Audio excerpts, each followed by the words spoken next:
कच्चे हमार हमार कैल कैदराद कमर काहे वाला जोरी संग लगा तू खींचे तीरे काहे वाला जोरी संग लगा तू खींचे तीरे मजा उठावा ए भतार तनी धीरे धीरे मजा उठावा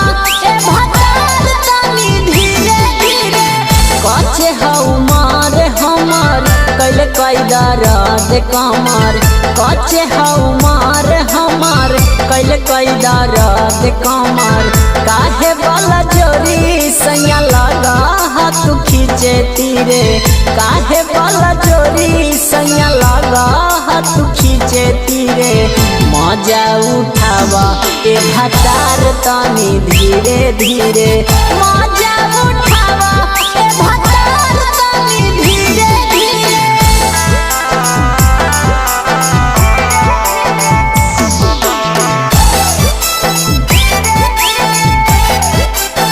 मिक्स बाय मनोज मस्ताना।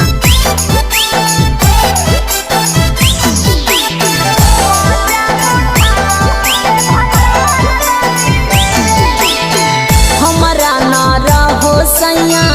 ई सब के लूरजी करके बल जोड़ी पूरा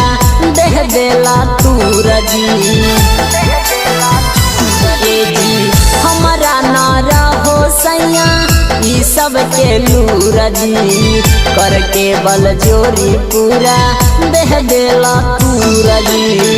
कच्चे हमार हमार कैल कैदराद कमर कच्चे हमार हमार कैल कैदराद कमर काहे वाला जोरी सैया लगा तू खींचे तीरे काहे वाला जोरी सैया लगा तू खींचे तीरे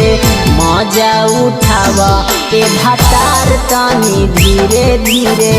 मजा उठावा ए भतार तनी धीरे धीरे।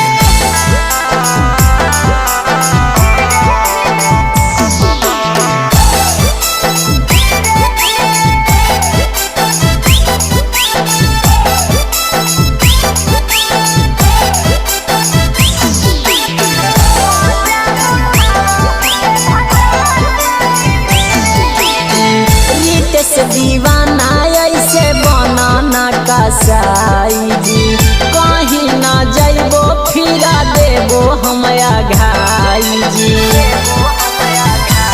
ए जी